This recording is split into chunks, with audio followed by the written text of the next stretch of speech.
really glad you asked that question. I think one of the biggest things is that even if you are going through something and that it's temporary, even if you're going through something and it's a lot of consecutive days, it is where you are at right now.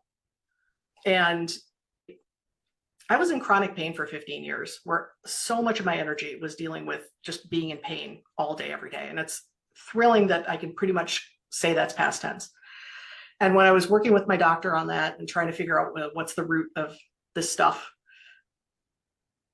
he said something that just was this lightning bolt, which was that pain, as difficult as it is, it's just information.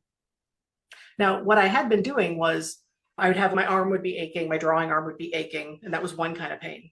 And then all of a sudden one day I'd have like tooth pain. I go to the dentist, they're like, we can't see anything. So then it was like, okay, now that's another pain that I'm piling onto this pain pile, because it was just, this pain would show up in all sorts of different places in my body. And so it felt like this monolith that was growing. And when you're depressed, like the super slump, it's really hard to see outside of that.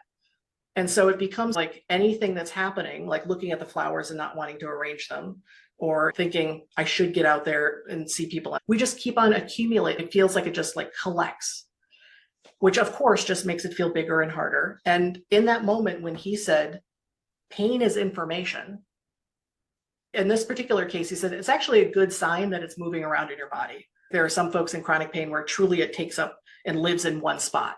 So that's actually good that there's movement there. But that idea of it being information. So I'm just going, you know what? This is how I'm feeling right now. This is information. And something that occurred to me definitely in the worst of the depression was feelings are real and not necessarily reliable. When somebody's going through something really hard, to recognize, I would never invalidate how somebody's feeling in that moment. But any of us, especially if we've got certain kind of chemistry going on, have intrusive thoughts and thinking thoughts we know we don't want to be thinking, that is a real state you are in that moment. And it's not reliable. It feels really real, so real that you're thinking this is everything, but that's information. That's how I'm feeling in this moment.